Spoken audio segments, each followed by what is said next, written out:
اللہ کی حمد و ثنا بیان کر رہے ہیں، فرما رہے ہیں کہ نفع اور نقصان اللہ ہی کے ہاتھ میں ہے، اس جیسا کوئی نہیں ہے، وہ سننے والا اور دیکھنے والا ہے۔ درود و سلام ہو، کامل درود و سلام ہو ہمارے نبی محمد صلی اللہ علیہ وسلم پر، جو کہ بشیر و نذیر ہیں اور سراج منیر ہیں۔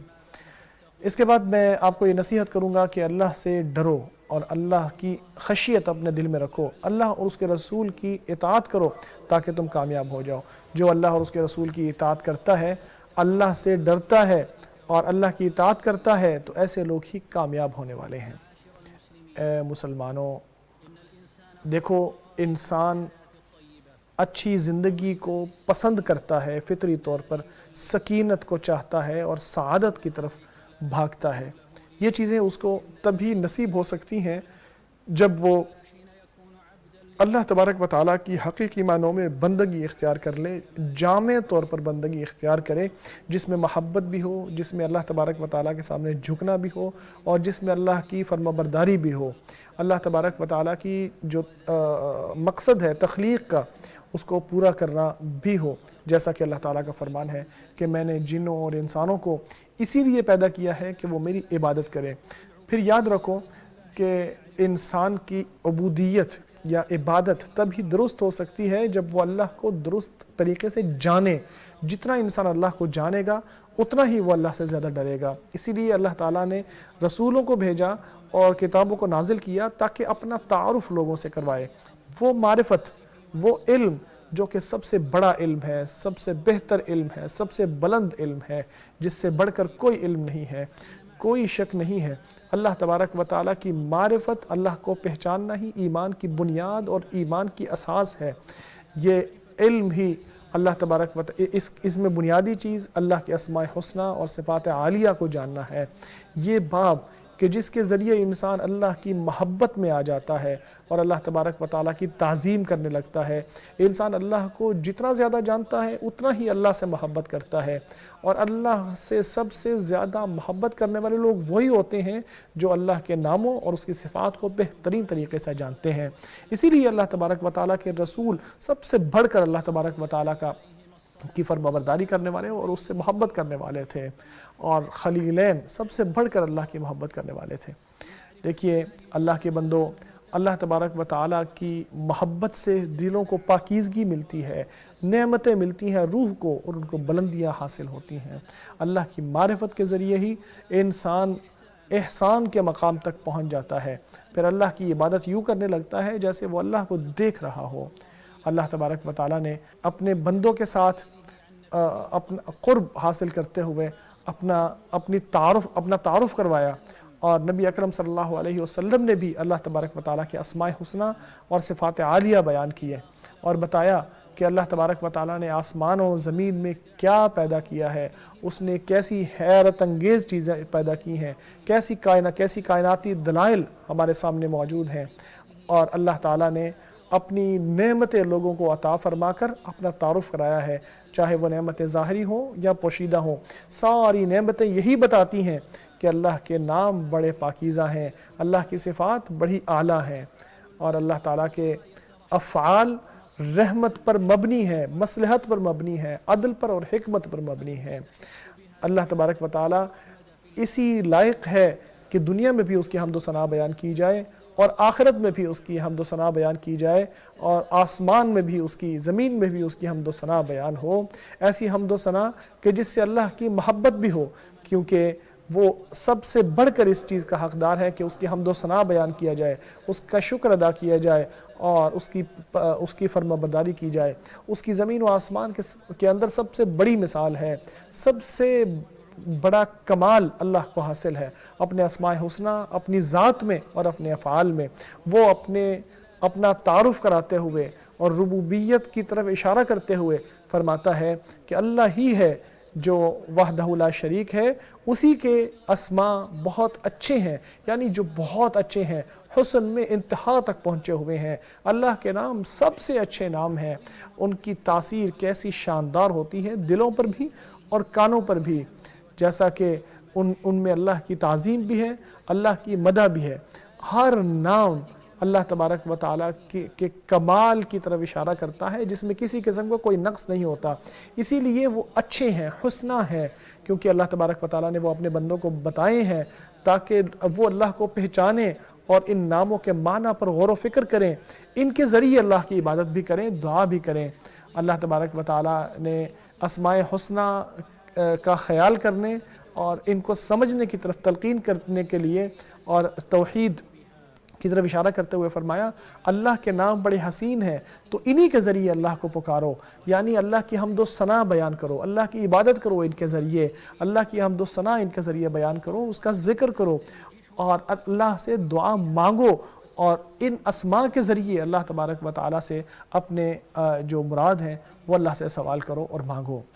اے مسلمانوں، اللہ کے نام اسماء حسنہ بہت زیادہ ہیں، ان کی تعداد تو صرف اللہ ہی جان سکتا ہے. جیسا کہ نبی اکرم صلی اللہ علیہ وسلم کے اس فرمان میں آیا ہے، اے اللہ میں تجھے تیرے ہر نام کا واسطہ دے کر سوال کرتا ہوں جو تو نے اپنی کتاب میں نازل کیا، جو تو نے اپنے علم الغیب میں اپنے پاس محفوظ رکھا، یا تو نے جسے اپنے کسی بندے کو سکھایا. اللہ نے اپنے بندوں کو ان میں سے کچھ نام بتائے ہیں اور جنت ان لوگوں کی جزا بنائی جو ان کے ذریعے اللہ کی عبادت کرتے ہیں. جیسا کہ نبی اکرم صلی اللہ علیہ وسلم کا فرمان ہے، اللہ کے 99 نام ہیں 100 سے ایک کم، جو ان سب کو یاد کر لیتا ہے وہ جنت میں داخل ہو جاتا ہے. یہ 99 نام اللہ کے مشہور ترین نام ہیں اور سب سے واضح معنی والے ہیں، سب سے ظاہر ہیں. ان کو یاد کرنے کا مطلب یہ ہے کہ ان کے الفاظ کو بھی یاد کیا جائے، ان کے معنی کو بھی سمجھا جائے اور ان کے تقاضوں کے مطابق اللہ کی عبادت کی جائے. اللہ کی عظمت بیان کرنا، اس کے حکم کی فرمانبرداری کرنا اور ان کے ذریعے اللہ سے دعا مانگنا بھی شامل ہے. پھر ان اسماء حسنہ کی بنیادیں 5 ناموں کے اوپر ہیں جو کہ سورہ فاتحہ میں جو مذکور ہیں، جو کہ یہ سارے اسماء حسنہ انہی کی طرف پلٹتے ہیں. جو پہلا اللہ ہے، جو لفظ جلالت ہے اور اللہ کا نام ہے، جو سارے اسماء حسنہ کے معانی اور صفات عالیہ کے معانی اپنے اندر رکھتا ہے. یعنی وہ الہ جو الوہیت کا حق رکھتا ہے اپنے سارے بندوں کے اوپر، جو ساری مخلوقات جس کے سامنے جھکتی ہیں. اللہ تبارک و تعالیٰ نے کسی کو منع کیا ہے کہ کوئی شخص یہ نام رکھے یا کوئی الہ اس کے کسی الہ کو یہ نام دیا جائے. اللہ نے اسی نام کو دین کا ستون بنایا ہے، اسلام کی بنیاد بنایا ہے، اسی کو کلمہ شہادت میں شامل کیا ہے، اسی کے ذریعے اللہ کی پناہ مانگی جاتی ہے شیطان سے، اسی کے ذریعے کاموں کو شروع کیا جاتا ہے اور ختم کیا جاتا ہے. دوسرا نام رب ہے، جس میں ربوبیت کے سارے معنی آ جاتے ہیں، جن کی وجہ سے اللہ الہ بننے کا حقدار ہے.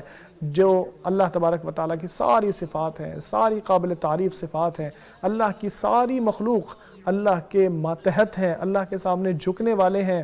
اللہ ہی مالک ہے، تدبیر کرنے والا ہے، سارے معاملات کو چلانے والا ہے، اپنے بندوں کو نعمتیں دینے والا ہے، اپنے بندوں کو بھلائیاں دینے والا ہے، جو نیک لوگوں کو ان کی روحیں پاکیزہ کرنے اور ان کے دلوں کو پاکیزہ کرنے والا ہے.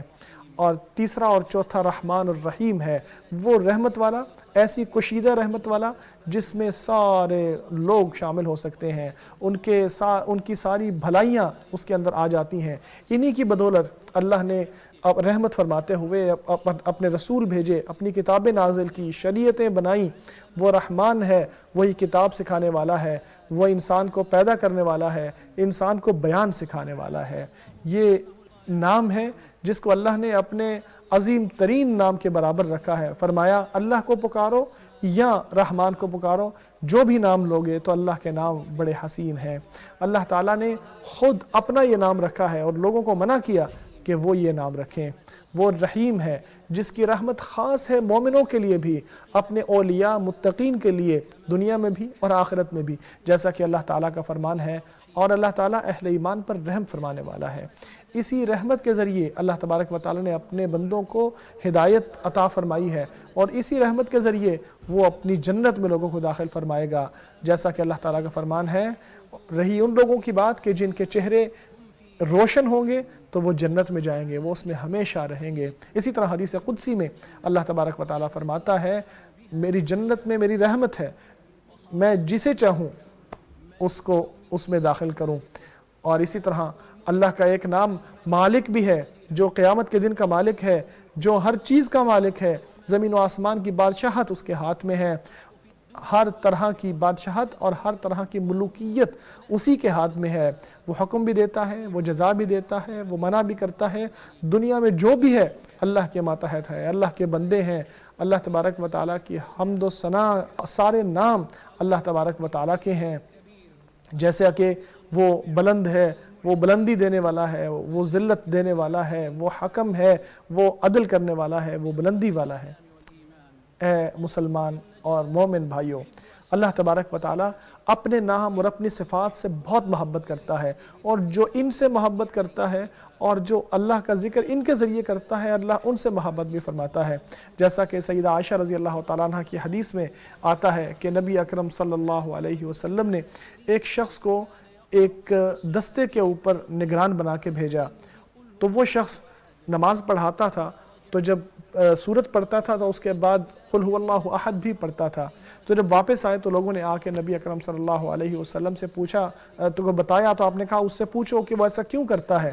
تو اس نے بتایا کہ اس میں اللہ کی صفات ہیں، تو مجھے ان صفات سے محبت ہے اور مجھے اچھا لگتا ہے کہ میں ان کو بار بار تلاوت کروں۔ تو آپ صلی اللہ علیہ وسلم نے فرمایا کہ اس کو بتا دو کہ اللہ بھی اس سے محبت کرتا ہے۔ یہ امام بخاری کی روایت ہے۔ اللہ مجھے اور آپ کو قرآن کریم کے ذریعے اور سنت نبی صلی اللہ علیہ وسلم کے ذریعے ہمیں کامیاب فرمائے، برکت عطا فرمائے۔ میں اللہ سے اپنے لیے اور آپ کے لیے مغفرت طلب کرتا ہوں۔ فضیلۃ الشیخ خالد فرما رہے ہیں، حمد و ثنا اللہ کے لیے ہے ان الفاظ سے جو اللہ تبارک و تعالیٰ نے اپنی کتاب میں نازل کیے ہیں۔ درود و سلام ہو ہمارے نبی صلی اللہ علیہ وسلم پر، آپ صلی اللہ علیہ وسلم کے صحابہ کرام پر اور اہل بیت پر۔ اللہ کے بندو، جو اللہ کے ناموں کو سیکھنا چاہتا ہے، ان کی طرف بڑھتا ہے، اللہ کی صفات کو سیکھنا چاہتا ہے، تو اس کو خوشیاں ملنا شروع ہو جاتی ہیں، اس کے دل کو سکون ملنا شروع ہو جاتا ہے، اور نیک لوگوں میں وہ شامل ہو جاتا ہے۔ کوئی ایسی چیز اللہ تبارک و تعالیٰ کو محبوب نہیں کہ جس میں وہ آگے نہ بڑھ رہا ہو، یعنی وہ شخص ہر نیکی کرنے لگتا ہے۔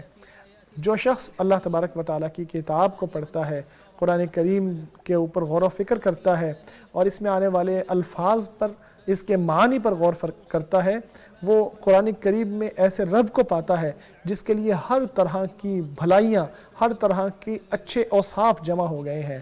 پھر جب وہ جان لیتا ہے تو وہ محبت بھی کرنے لگتا ہے، اللہ کی عظمت کے سامنے جھکنے بھی لگتا ہے۔ اللہ تبارک و تعالیٰ کی رحمت، لطف اور احسان کی جو صفات ہیں، ان سے دل میں امید پیدا ہوتی ہے، انسان خوب محنت کرنے لگتا ہے، پھر اللہ سے امید بھی اور مزید بڑھ جاتی ہے۔ اسی طرح سزا کی، ڈرانے والی اور سزا دینے والی جو صفات ہیں، وہ انسان کو ڈرا دیتے ہیں، اور انسان کے دل میں اللہ تبارک و تعالیٰ کی سزا سے جو بے فکری ہے اور دوری ہے وہ ختم ہو جاتی ہے، پھر انسان لہو و لعب اور محرمات سے دور ہو جاتا ہے۔ اسی طرح حکم دینے اور منع کرنے اور کتابوں کو نازل کرنے اور رسولوں کو بھیجنے کی جو صفات ہیں، اس میں انسان یہ دیکھتا ہے کہ اللہ تبارک و تعالیٰ جو خبریں نازل کرنے والا ہے ان کو ماننا ضروری ہے۔ اسی طرح سننے، دیکھنے اور موجود رہنے کی جو صفات ہیں، ان کی وجہ سے انسان اللہ تبارک و تعالیٰ کو یاد رکھنے لگتا ہے کہ اللہ دیکھ رہا ہے۔ اسی طرح حفاظت اور نصرت اور ولایت کی جو صفات ہیں، ان سے انسان کو اللہ سے محبت نصیب ہوتی ہے، وہ اللہ پر بھروسہ رکھنے لگتا ہے، وہ اللہ کے بارے میں اچھا گمان رکھنے لگتا ہے۔ اسی طرح عزت اور کبریا کی جو صفات ہیں، ان کے ذریعے انسان اللہ کے سامنے جھکنے لگتا ہے، اس کی عظمت کے سامنے تواضع اختیار کرنے لگتا ہے، وہ اپنے اعضاء کو اللہ کے سامنے خشوع اور خضوع والا بنانے لگتا ہے۔ اللہ، ہم تجھ سے سوال کرتے ہیں اب تیرے بلند اسماء اور صفات عالیہ کا واسطہ دے کر کہ تو ہمیں اپنی معرفت نصیب فرما، اور تیرے چہرے کے نور کا واسطہ دے کے سوال کرتے ہیں کہ ہم تیری جنت میں جائیں اور تیرا دیدار ہمیں نصیب ہو۔ اللہ کے بندو، اس دن میں جو بہترین عبادت ہے وہ یہ ہے کہ تم کثرت سے امام المتقین نبی محمد صلی اللہ علیہ وسلم، اولین اور آخرین کے سردار پر درود و سلام بھیجو۔ اے اللہ، آپ صلی اللہ علیہ وسلم پر، آپ صلی اللہ علیہ وسلم کے صحابہ کرام پر، آپ کی اہل بیت پر رحمتیں اور برکتیں نازل فرما۔ خلفائے راشدین ابو بکر عثمان اور علی اور تمام صحابہ کرام سے راضی ہو جا۔ اے اللہ ہمیں بخش دے، ہمارے والدین کو بخش دے اور تمام مسلمانوں کو بخش دے اور ہمیں اپنے نیک لوگوں میں شامل فرما دے۔ اے اللہ اسلام اور مسلمانوں کو عزت عطا فرما، اے اللہ اسلام اور مسلمانوں کو عزت عطا فرما، شرک اور مشرکوں کو رسوا کر دے۔ اے اللہ ہمارے کمزور بھائی جو فلسطین میں ہیں ان کی مدد فرما، ان کے اور اپنے دشمنوں کے خلاف ان کی مدد فرما۔ اے اللہ ہمارے ملک کی حفاظت فرما، ہمارے ملک کی حفاظت فرما، تمام دشمنوں سے اے اللہ اسے محفوظ فرما۔ اے اللہ تمام مسلمان ممالک کو سرکشوں کی برائیوں سے اور چال بازوں کی چالوں سے ان کو محفوظ فرما۔ اے اللہ ہمیں ہمارے گھروں میں امن عطا فرما، اے اللہ ہمارے دشمنوں کو تباہ کر دے۔ اے اللہ اس ملک کو امن والا بنا، اطمینان والا بنا، اے اللہ اس کو سکون و چین والا بنا۔ اے اللہ برائیوں کے چکر میں ان لوگوں کو گھیر دے کہ جو اس ملک کے بدخواہ ہیں۔ اے اللہ ان کے شر سے ہمیں بچا لے، اے اللہ ان کی تدبیروں میں ان کو ہلاک کر دے۔ اے الہ حق، اے عزت والے، اے اللہ ہمارے حکمران خادم حرمین شریفین اور اس کے ولی عہد کو محفوظ فرما۔ اے اللہ ان کو کامیاب فرما، ان کاموں کی توفیق عطا فرما جن سے تو خوش اور راضی ہوتا ہے۔ اے اللہ جن کاموں میں ملک اور قوم کی فلاح و بہبود ہے اور اسلام اور مسلمانوں کی عزت ہے، ان کاموں میں ان کاموں کی انہیں توفیق عطا فرما۔ اللہ کے بندو، اللہ نے آپ کو ہدایت عطا فرمائی ہے، اس کو یاد رکھو۔ اللہ کا ذکر تو اس سے بھی بڑی چیز ہے اور اللہ جانتا ہے جو کچھ تم کرتے ہو۔